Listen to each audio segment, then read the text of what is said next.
Hello, everyone. Welcome back. Thanks for tuning in.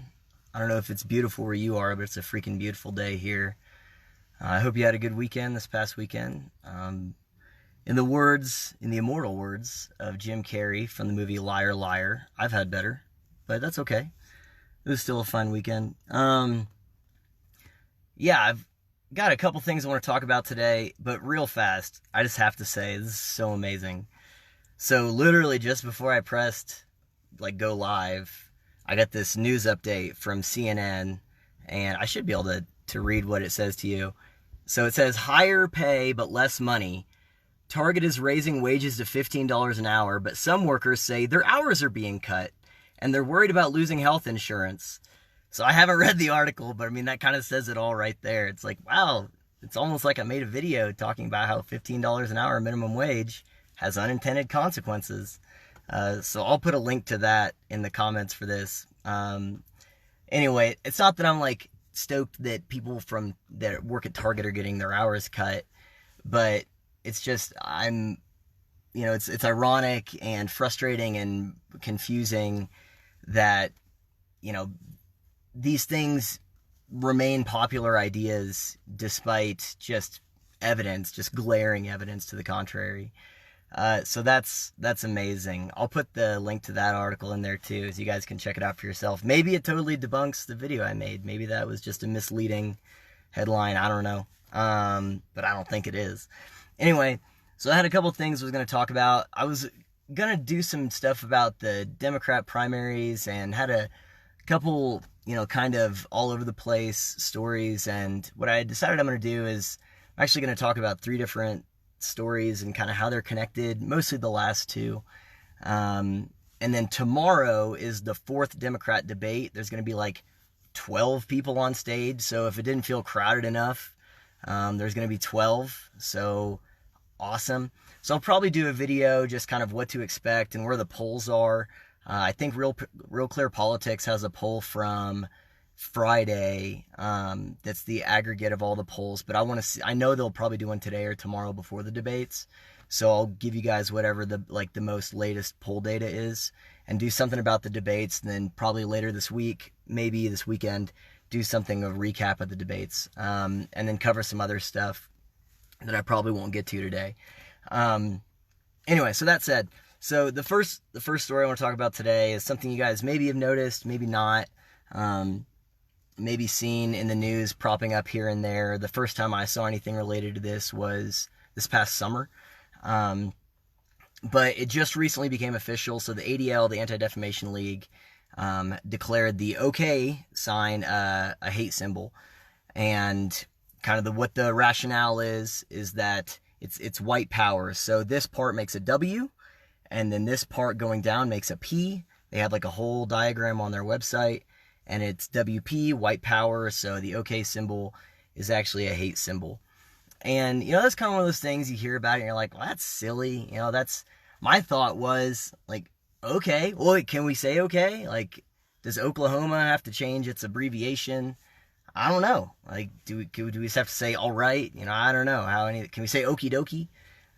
Or is that also racist? So, anyway, but it seems silly, but I also, try to think of, okay, well, all right, this doesn't happen in a vacuum. What causes these things?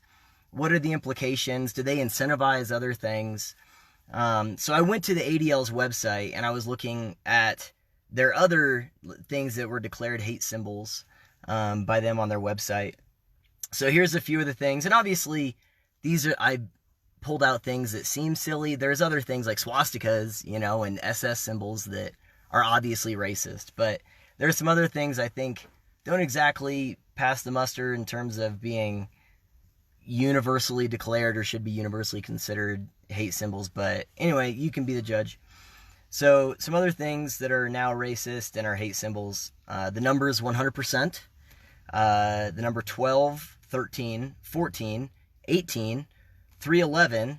So I guess amber is the color of my energy should be renamed white is the color of my nationality. Because 311, the band, is now racist, I guess. I don't know. Anti-Antifa images. So images that oppose Antifa, and this is from the ADL's website. It says, anti-Antifa images are white supremacist symbols and memes directed against Antifa activists. Antifa, which is short for anti-fascist, are left-wing and anarchist groups who focus on directly confronting white supremacists.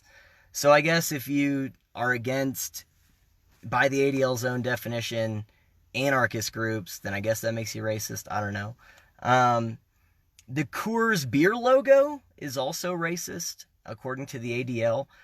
So there's a Southern California white supremacist group that uses it as an acronym, which is just like so classic, right? Like some super white trash racist hillbilly dudes were like, well, it's gonna be Coors. Well, it'll be because we like the beer too. I don't know.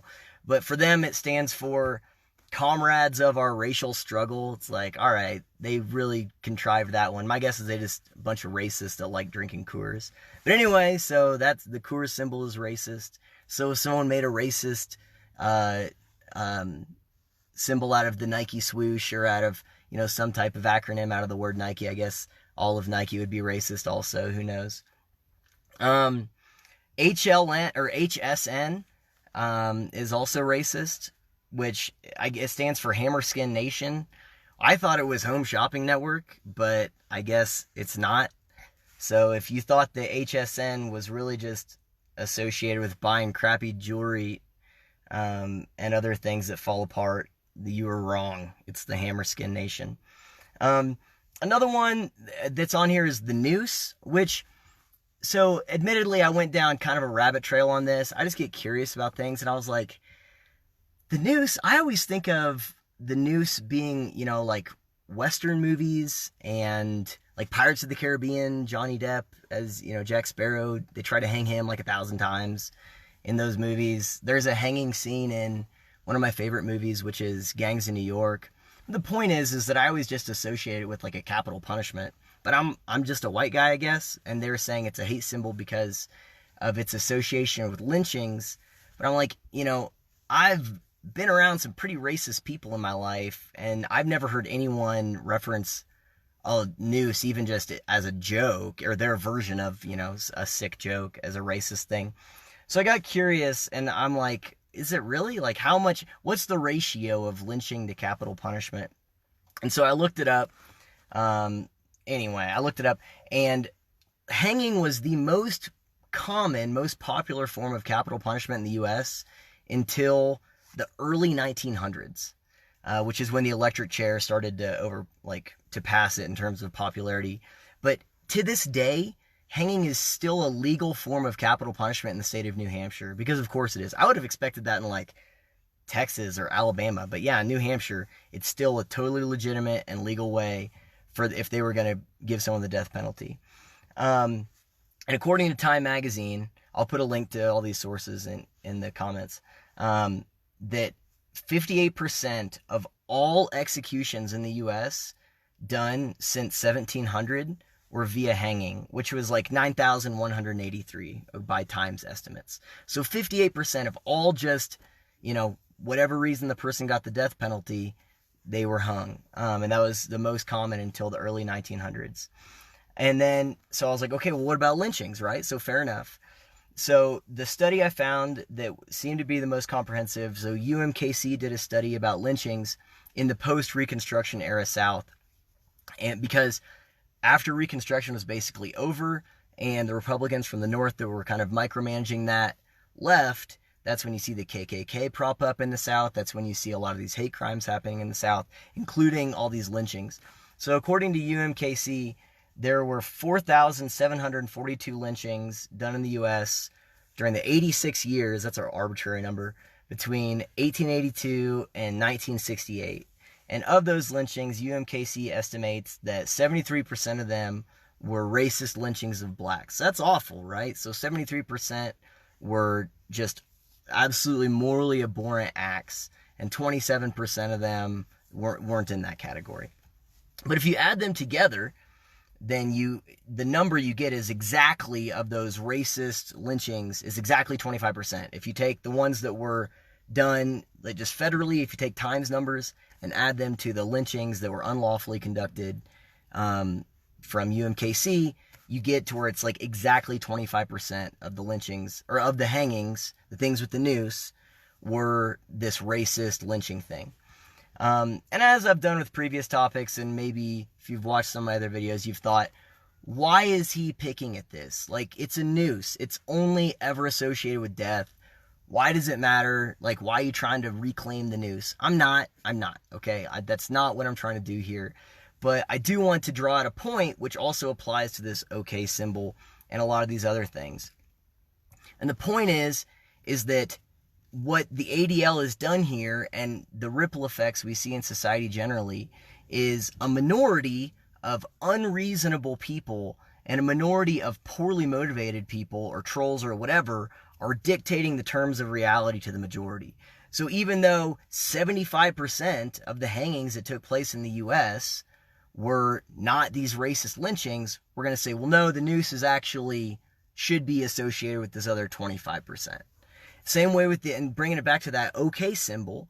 So think about how ubiquitous OK is in our society, and a minority of unreasonable people have now just completely redictated the terms of reality here. That's the principle I'm trying to get at. It made me think about, if an elementary school student, like maybe a first grader, tells their teacher, hey teacher, did you know that if your pencil, after you sharpen it, if you set it on your desk and it's pointing at someone's face, then that means that you have a crush on them? Like, the teacher would not say, oh, really? No kidding? Like, no, they would say, oh, that's so cute that you and your other little friends, all 5 of you, think that, But you wouldn't let a child's unreasonable declaration of reality dictate the new terms of reality. And that's exactly what the ADL did here with the OK symbol. So this is from their website. A common hand gesture that a 4chan, which is a website, a 4chan trolling campaign claimed in 2017 had been appropriated as a symbol meaning white power, used by many on the right, not just extremists, for the purpose of trolling liberals. The symbol eventually came to be used by actual white supremacists as well. Caution must be used in evaluating instances of this symbol's use.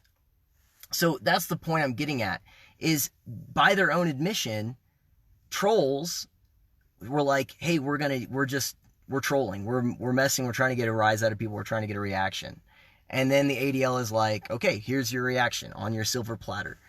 And that's the point, whether it's the noose or whatever, like, you can skip over that one, that's fine. It only symbolizes death.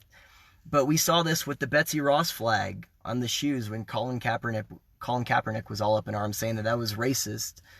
Chris Pratt got in trouble for wearing a shirt, a Don't Tread on Me shirt. It's not a racist shirt. And with the OK symbol here, I saw a thing, I think it was 2 weeks ago, about how the bowl cut is now a symbol of white supremacists and racists. I'm like, really? The bowl cut? It's like, who cares? I mean, it's the bowl cut, but really?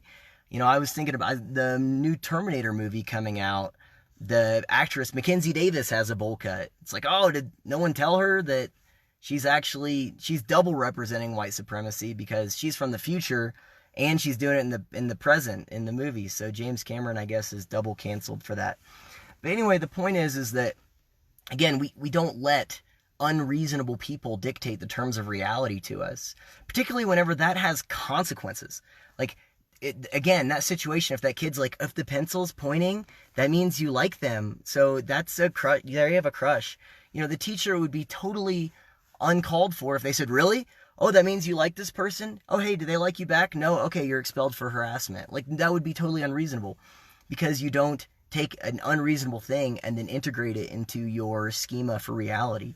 But that's what the ADL did, and that's what we're seeing in society generally, with a lot of these just overblown and ridiculous responses to things, and they have consequences.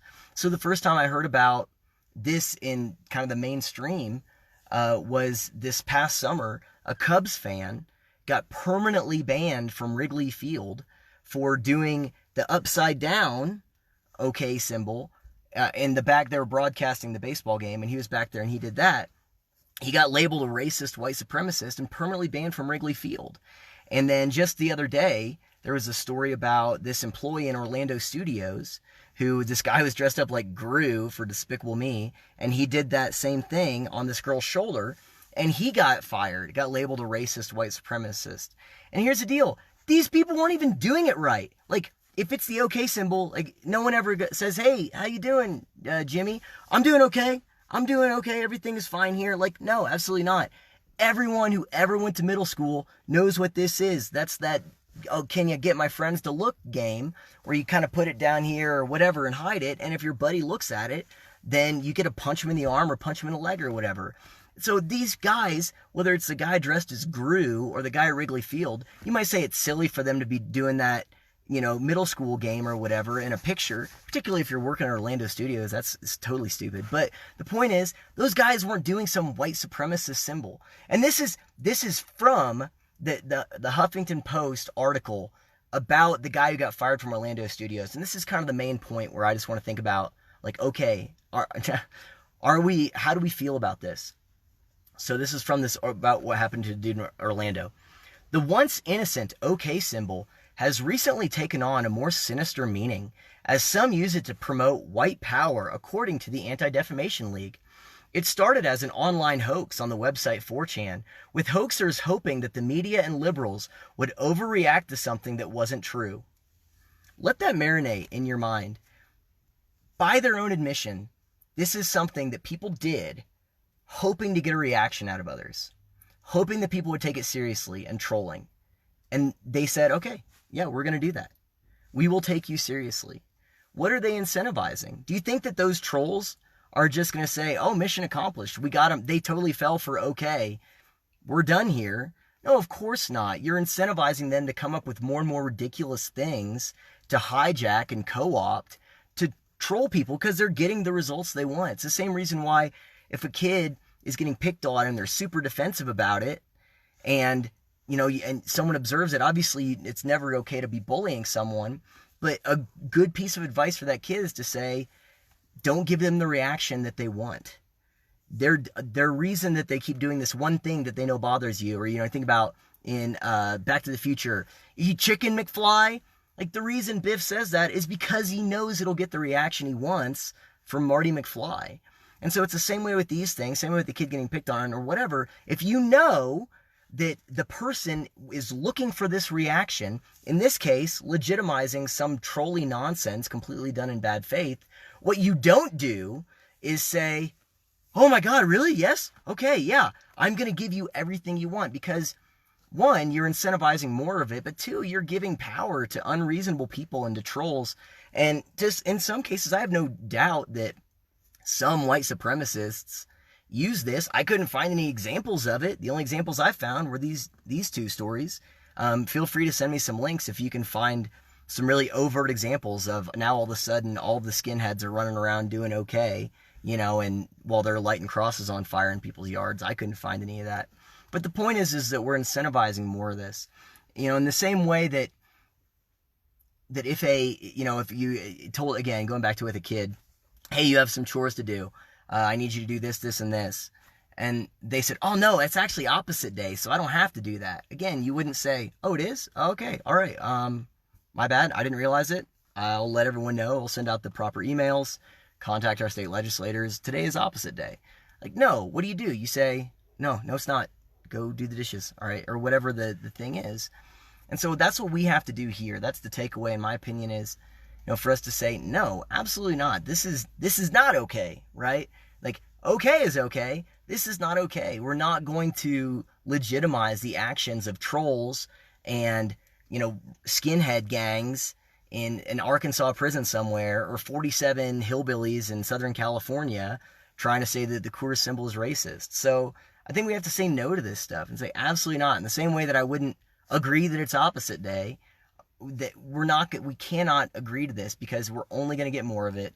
We're only going to incentivize more of this crap. Okay? Not okay. Anyway. All right. So moving on. So I'll kind of want to recap two stories that I'm sure you're familiar with, and then kind of tell you how I think they're connected, and why I think we should actually be fairly alarmed by this. This is something I've been thinking about for the last week or two, and it's really bothering me. So anyway, I'll recap these two stories, then we'll kind of get to the main point here. So the first one was, I'm sure a lot of you saw this viral video of the hug that Botham Jean's brother gave Amber Geiger after her conviction. So for those of you who don't know, Amber Geiger was an off-duty police officer, I believe in Dallas or Fort Worth, who went into the wrong apartment, and the dude who lived there was a guy named Botham Jean. He was an accountant. He was just sitting on his couch, and she shot him dead because she thought she was in her apartment, and that he was intruding, and so she just killed him in cold blood. It's a horrific story, absolutely uncalled for. I was pretty harsh to her on Twitter. Brant Jean. Okay, cool. Thank you, Brant. I wouldn't have taken him for a Brant. Botham and Brant. I don't know how you make that leap, but whatever. So anyway, the point is that she got, her trial was last week, or maybe it was the week before. Anyway, she got 10 years, first-degree murder, and there was this viral video that went around of her, when her brother was up on the stand at the end. He gets emotional, and he says, I don't want you to go to jail. I don't want bad things for you. I love you. I want what's good for you. Give your life to God. Ask him to forgive you, and he will. And he's getting choked up, and you can tell this is totally spontaneous because he says, I wasn't planning on even telling my family this, that was what he was thinking and feeling about the situation, but he just couldn't help himself, and he was on the stand, and he said that. And then he asked the judge, he says, can I give her a hug? And at first it's obvious that the judge says no, and then he says please, like through these tears, and I'm guessing she nodded because he gets up, and then as the camera comes back, you can see the judge is drying her eyes, like the whole courtroom is in tears, and he goes and gives Amber Geiger this hug, and it's this really beautiful moment. And then afterwards, this didn't get as much attention, but it still got quite a bit. The judge, after everything was all done, after the trial was all over, she went back to her chambers, and she got her Bible, and she gave her Bible to Amber Geiger and quoted some scripture to her and gave her a hug as well. It was really beautiful, really admirable thing. But what was astounding about that was there was quite a bit of criticism that I saw online. Yeah, it was absolutely heartbreaking, but beautiful at the same time, the way he responded. I would hope that I would have 1% of the class that Brant Jean had in that moment. Because if that was my brother, I have no confidence whatsoever that I would respond in that same way. So anyway, very admirable. And then the judge, that's a spontaneous act of kindness there too. But what was astounding to me was there was a decent amount of criticism I saw online of whether it was the Young Turks did this whole piece on it. There was a piece on CNN saying, talking about black forgiveness. And there was these, hot take think pieces written about how we're always asking black people to forgive because the judge is black. Botham Jean was obviously black. His brother was black. And Amber Geiger was white. And how this was really just about how bad our culture was that we expect black people to forgive. And the Young Turks were going on about how, this is because of this bad version of Christianity that they believe in, and this needs to be everywhere. It can't just be the black people that do it. And, I had the thought, I'm like, I don't think that the Young Turks would advocate for America to be a Christian nation and that everyone has to become whatever version of Christianity Brant Jean is. But that's where that came from for him. And regardless of how you feel about the Bible, Christianity generally, both those acts by the judge and by Brant Jean were spontaneous acts of kindness and of compassion and of grace. And I was really taken aback by the number of pieces that were written. They weren't so much criticizing Brant Jean. The judge got quite a bit of criticism for what she did. And she said, look, the trial was over. I can do whatever I want. I'm going to give her my Bible. That's what I'm going to do. So she did a good job of standing against some of that criticism. But the criticism generally of, oh, there was this hug and it's so beautiful, but what does this really say? Oh, we're always asking black people to forgive, which I thought was a completely toxic and morbid take on what happened there. But either way, that very act of grace and of forgiveness was criticized pretty heavily. And I think it's also related to this other story that happened that I think gained an equal amount of attention this past week. And then I'll kind of tie these two together. And that was what happened with Ellen and George W. Bush. So a week from yesterday, I think it was, whenever the Packers and the Cowboys played, Ellen and I guess her wife, were invited to sit in like the owner's box or whatever at the Cowboys game, and George W. Bush and his wife happened to be there also. And so there was a picture that went around the internet of, I assume, one of the cameramen or someone across from them saw them sitting and laughing together.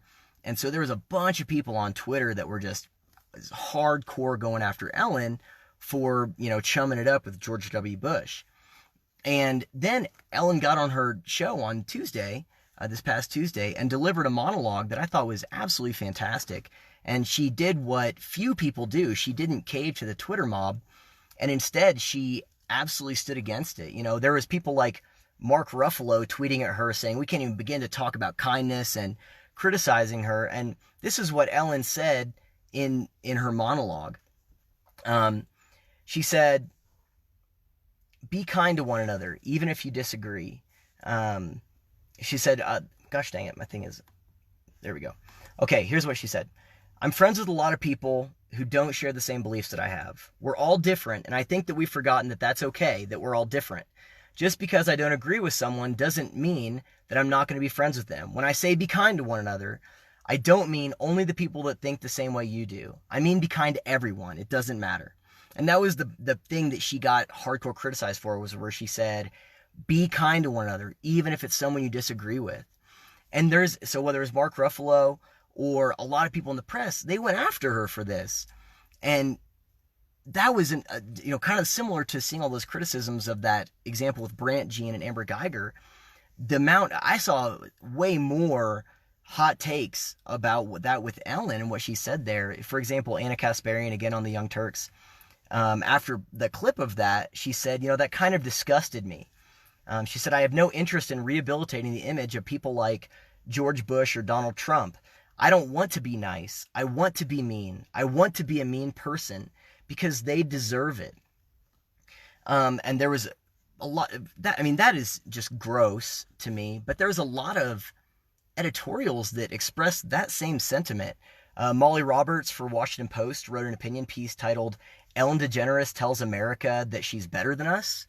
Vanity Fair had a piece criticizing her pretty heavily. There was another one on NBC News criticizing her pretty heavily. And the list goes on.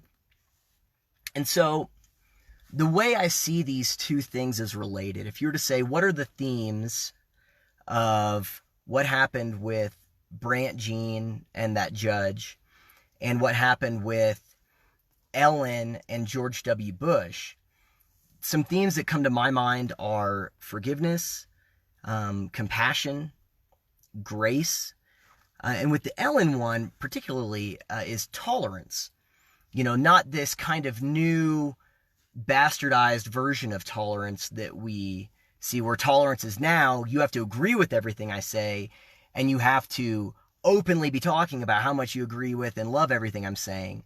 That's not tolerance, but what we would have traditionally, up until the past couple of years, considered tolerance, which is tolerating. It's saying, I don't agree with you, you don't agree with me, whatever. You live your life, I live my life. I'm not going to try to control you. You don't try to control me. That's tolerance. And that's what Ellen is espousing here, is true tolerance. And again, compassion, open exchange of ideas, I think. I mean, how else would you know if you don't agree with someone unless there was an open exchange of ideas and you still had the ability to be friends or even just be friendly afterwards? And so back to some of these themes, what is the reason why both of these stories are so incredibly troubling to me, and why I think they should be troubling to you too, is these themes of compassion and forgiveness and tolerance and kindness are now being overtly rejected whenever they are being directed at someone that people might even remotely disagree with. And to me, it symbolizes another step towards, if you watched my video about after 9/11, where I talked about this principle of a Watchman Threshold, where I said, look, there's a point to where you get to where the ravine is so large between two groups that the only thing that will bridge that gap is a tremendous expenditure of resources or an incredibly violent event or destabilizing event. And to me, the reaction to Ellen and the reaction to what happened with Brant Jean and Amber Geiger symbolizes to me another step in that direction, a step towards that precipice of getting to the point where we are so divided that it is almost to the point of no return without something dramatic happening. Because here's the difference I see between the two. Starting maybe around 2015, and then since the election of 2016, we've seen, obviously everyone has seen a huge increase in the polarization, and people just being vicious to people they disagree with. I did a whole video about ad hominem, where people are just lobbing attacks at people they disagree with and insulting them and just calling them names and saying they're evil or whatever instead of engaging with their ideas. And so that has kind of become the norm now, where people have said, this is your side, this is my side, and we're going to lob attacks over at the people over here, and you're going to lob attacks over at us, and we're not going to talk, and we're going to say the worst things about each other. Now, I hate that. I think it's disgusting. It's one of the things I constantly try to talk about moving against and saying no to that crap. But I don't think anyone would disagree that that has been kind of the zeitgeist, kind of the cultural milieu that we're in right now.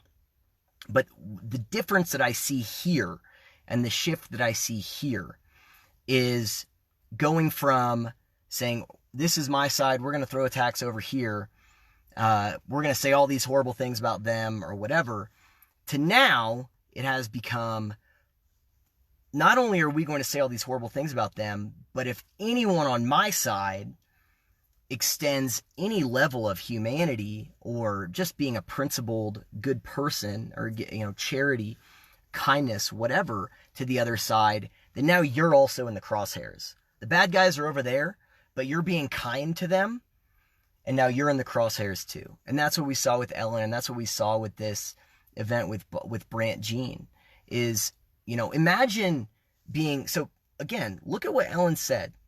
Be kind to one another, even if you disagree.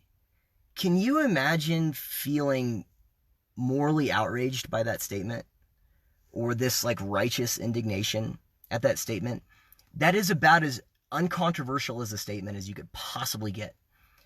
But she was absolutely eviscerated on every major media outlet for saying that. Be kind to people even if you disagree. And think about who she was talking about. She was just talking about George W. Bush. Now, regardless of how you feel about George W. Bush, there's a spectrum of people that you would disagree with and say that the most extreme version of being kind to someone you disagree with is like a Nazi or a Klansman. George W. Bush is pretty frickin' far, at least in terms of how most reasonable people would classify it, from that Nazi or Klansman. That's the reaction she got about talking about just a former president. Think about this upcoming election cycle, and if that mentality is the prevailing mentality leading into the 2020 election. Stop and think about that. If that doesn't terrify you, it should. Criticizing and overtly disdaining being kind to people that you disagree with, saying no, we're not going to be kind to people we disagree with, is horrific. All of those principles are things that we would instill in our kids. When you think about what are the things you want to teach your kids, you want to teach them kindness, you want to teach them compassion, you want to teach them forgiveness, you want to teach them tolerance. And this is why this represents a new step for me, because now it's we're not just targeting the people on the other side, we're targeting people on our side that even want to just have one shred of humanity and decency that they're extending to people that we disagree with. And what's that going to do? That's going to bully people into silence. That's going to completely alienate people. Not everyone has the fortitude of Ellen here. Most people cow to this type of stuff and say, okay, it's not worth the fight. It's not worth the struggle. And are willing to be bullied into silence and willing to go along with some of the worst possible behavior. And so that's why, to me, this is symbolizing we're entering into a new stage in this kind of cultural poisonous atmosphere that we're at, where it's not just criticizing our opponents, but criticizing people on our side that want to just have principles of kindness and compassion. So I don't really have I wish I had a prescription for this that was for sure, or some level of optimism for you. I really don't.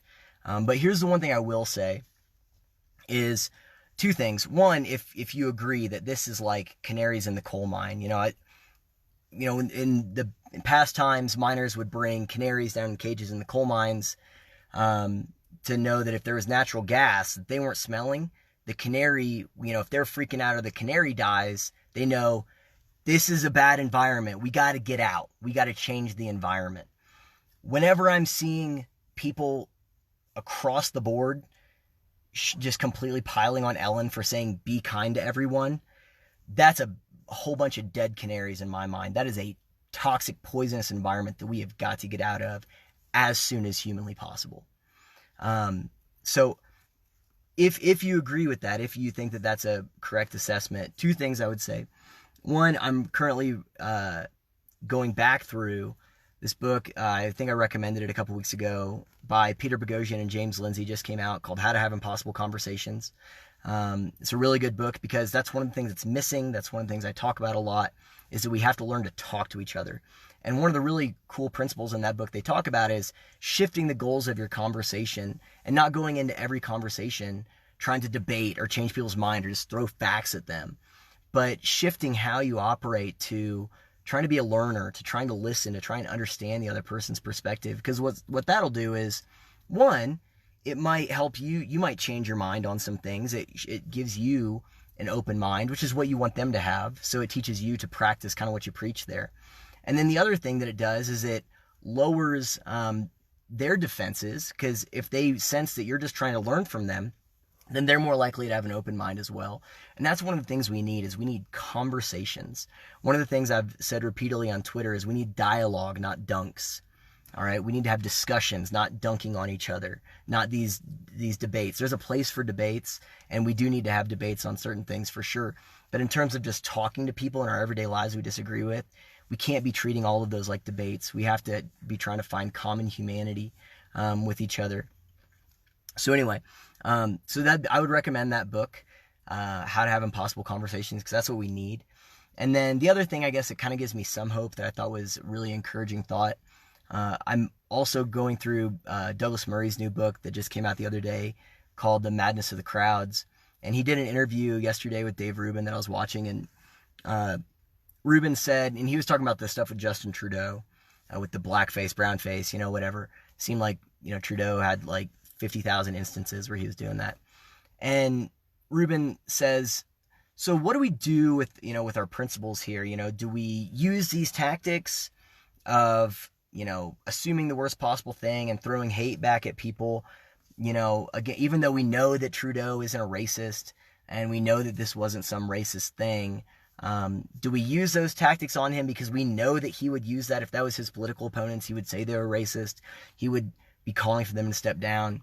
Or what do we do there? And what Douglas Murray said I thought was really profound is he said, one of the things that we seem to have forgotten about in our culture is there's no way to undo a past event. You can't change history. You can't undo past events. So one of the things we've learned in our personal lives to overcome that is the principle of grace and forgiveness.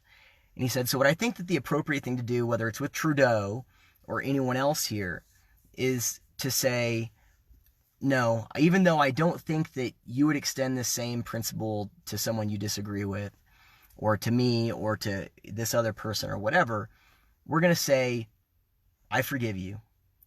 We know you're not racist. We know, that's just, there's no evidence of that. This is a thing you screwed up. You admitted you were wrong. We're going to move past it. And I want you to consider how it feels that we're going to treat you like that. And we're going to honestly treat you like that. And then now hold you to that same standard that you are now expected to do that to other people. Because now that you realize that how good it feels for people to not just assume the worst and throw the worst possible thing at you, then hopefully you would have the humanity and the decency to extend that to the next person. And what Murray said was, we have to get back to this place where we're talking to each other and we're extending grace to each other and common humanity to each other. He said, because this is unsustainable and absolutely anything is better than this. He said, we can't just tell people to say no to this craziness that we're being invited into, this kind of intersectional madness that we're being invited into. He said, it's not good enough for us to just say no to that and tell others to say no, but we have to say, here's what you should say yes to instead. And that's where he was getting at that principle of like forgiveness and forbearance in the example of Justin Trudeau. And I thought that was a really insightful thing for Douglas Murray to say. You know, there's a quote from a civil rights activist in the early to mid 1960s. Gosh, I'm trying to remember what her name was. Robbie something. But anyway, it was in The Coddling of the American Mind by Jonathan Haidt. And the principle is this, and I guess this is what I'll kind of leave you with. And this is a person who was treated viciously by racists, who was in the heat of it, you know, during the civil rights movement. She said, whenever my adversaries or people around me try to draw a circle to exclude me, she said, I draw a bigger circle around my brothers to include them. And in other words, to find that common humanity and that common decency, and to try to appeal to people's better angels, as not Murray, I forgot what his name is, doesn't matter. Anyway, but try to appeal to people's better nature and treat them in a way that's principled. I mean, that's what Ellen was saying. Be kind to people, even if you disagree. That shouldn't be a controversial thing, but it is. And so I think that like with the okay thing, and saying we're not going to let unreasonable people dictate the terms of reality, I think we have to say the same thing here and say, no, it's a good thing for a guy to forgive his brother's murderer. And also, that's his own decision to make. Like, for anyone to criticize that is completely out of line. And that's his own decision to make. And the only thing that we could say is, that is admirable. I mean, it really is. Or to criticize Ellen saying, you know, we have to be kind to everyone. Like, we cannot allow unreasonable people that would find that an offensive thing to dictate the terms of reality. But that's what's happening, is unreasonable people, poorly motivated people. I mean, that person in Washington Post said, Ellen's just telling us that she's better than us. It's like, how jaded and cynical do you have to be, again, to be offended by her saying, let's be kind to each other? So I think it's our job. That's the most optimistic thing I could say, is it's our job to say no to this. You know, I heard someone say recently that there's a bravery deficit, a courage deficit in this country, because people are afraid to stand up to things that are just obviously wrong. And this thing with Ellen, the thing with ADL, whatever, all of those things, those are obviously wrong. Those go against all principles that hold a society together. And if we want to maintain a stable society, we have to say no, and then do something better. And say, no, we're going to extend grace, and we're going to extend just that principle again of tolerance. It doesn't mean you have to agree, and you can hash out ideas, but treating people with basic human dignity. Because if we don't, I'm absolutely terrified for what the next 14 months is going to hold for this country. I really am. But I don't think it's too late. I think that we can. Change happens at the level of the individual. We can. You know, that hug between Amber Geiger and Brant Jean, that's the last thing I'll say about it, I promise. But there's this movie called Tomorrowland with like George Clooney and Hugh Laurie. Anyway, it's this Disney movie. And there's this clock that has like the certainty of like when the world's going to end, basically. And it's at 100%. And George Clooney plays this like really jaded former kid scientist. And this young girl is talking to him, and she's arguing with him, and she says something hopeful that he would maybe think was naive, and he sees the number on the clock go from 100 to like 99.7, and he realizes like, oh no, there is hope. There is hope. We can turn this thing around. And that's kind of how I felt seeing that hug between Brant Jean and Amber Geiger. Was, for me, it kind of felt like the 100 went down to 99.7. Of course, then when this happened with Ellen, it went back up to like 150, but that's neither here nor there. The point is that we can do this as individuals. So anyway, that's all I got.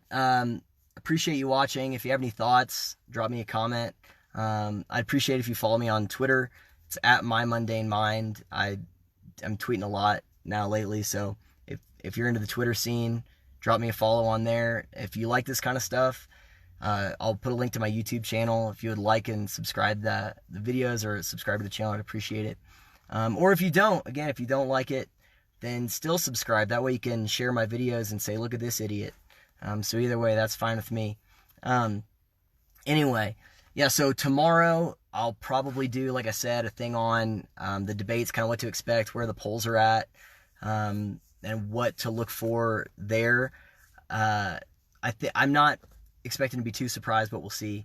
And then I'll do a follow-up, probably a couple days later after the debates, to see this is what the aftermath is. You know, did it move the dial? Like, for example, the last one didn't really move the dial at all. You know, maybe we will see that happen. For example, Tulsi Gabbard's going to be in this one. So we'll see. Maybe that will change some things. I don't know. So anyway, that's it. Thank you for watching, and stay frosty, I guess. Be kind to each other, even those you disagree with. See ya.